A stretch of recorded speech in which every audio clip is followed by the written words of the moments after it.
Welcome to the Slop Farm. Enjoy the video. In this video, I will show you how to make a delicious chocolate soufflé with Nutella. This classic dessert is surprisingly simple to prepare and will impress your guests.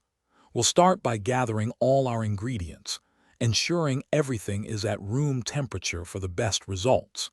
Then, we'll prepare our ramekins and get the oven preheated to 375 degrees Fahrenheit, setting the stage for a perfect bake. Now, let's create the rich Nutella base for our soufflé. Gently melt 1/4 cup of Nutella with 2 tablespoons of butter in a saucepan over low heat. Once combined, whisk in 2 tablespoons of all-purpose flour to form a smooth paste.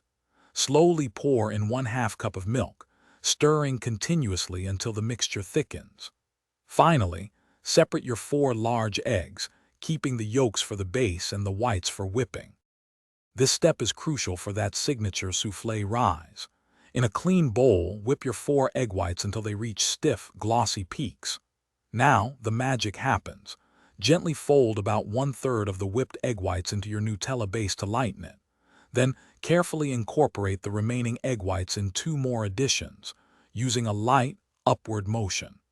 This ensures the mixture stays airy and achieves a beautiful, fluffy texture. Almost there. Carefully spoon the light and airy soufflé mixture into your prepared ramekins, filling them about 3/4 full. Place them on a baking sheet and bake in your preheated oven for 12 to 15 minutes. Watch as they beautifully puff up and turn a lovely golden brown. Serve your warm, delicate chocolate Nutella soufflé immediately, perhaps with a light dusting of powdered sugar. Enjoy this delightful treat. Thanks for watching. Consider subscribing if we helped you today.